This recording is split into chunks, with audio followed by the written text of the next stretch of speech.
the trans tennis player who coached Martina Navratilova to 2 Wimbledon titles. Former tennis player Renee Richards is known as a pioneer among trans athletes and coached Martina Navratilova to 2 Wimbledon titles. Richards made waves on the professional tennis circuit in the 70s and was one of the first recognized professional trans athletes. She had success on the court with her left-hand serve and in 1977 won the 35 and over women's singles at the U.S. Open. The same year she reached the doubles final with Betty and Grub Stewart, losing to Navratilova and Betty Stove. Richards was also among the first class of inductees into the National Gay and Lesbian Sports Hall of Fame. However, after retiring from tennis, Richards changed her perspective on trans athletes competing and regrets her decision to fight for a place in women's tennis.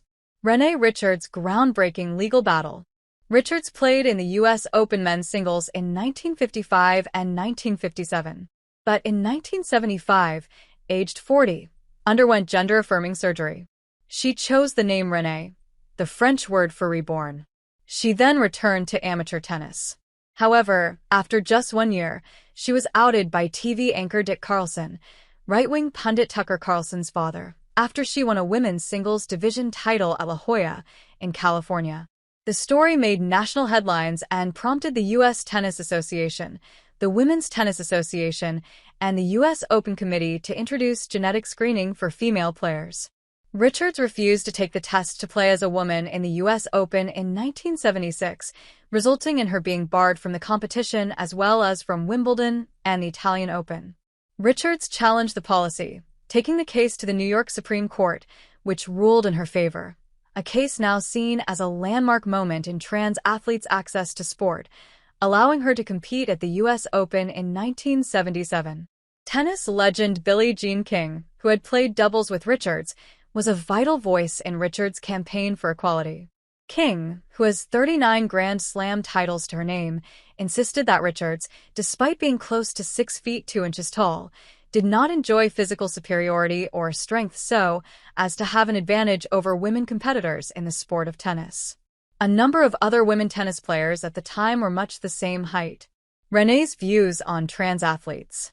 Richards retired in 1981. At the age of 47, having been ranked as high as 20th in the world. She became the surgeon director of ophthalmology at the Manhattan Eye, Ear, and Throat Hospital. In 2012, she apparently voiced her regret at fighting for trans equality in sport, according to Slate. Maybe, in the last analysis, maybe not even I should have been allowed to play on the women's tour, she said. Maybe I should have knuckled under and said, that's one thing I can't have as my newfound right in being a woman. I think transsexuals have every right to play, but maybe not at the professional level, because it's not a level playing field.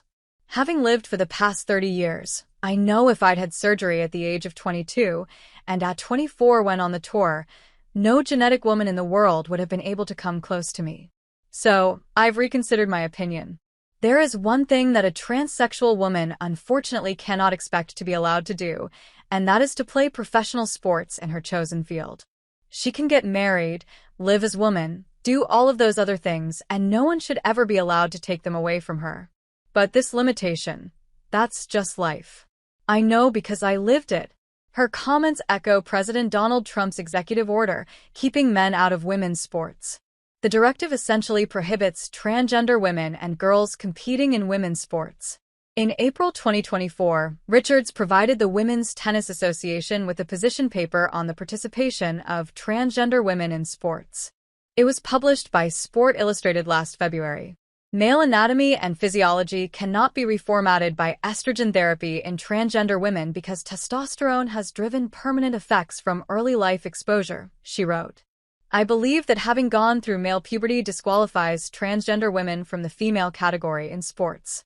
It is possible that with the use of puberty-blocking hormones, there may be a time when prospective transgender women and girls may not go through male puberty. Their inclusion in sports as women will have to be re-evaluated if, and when, that happens. Coaching Martina Navratilova.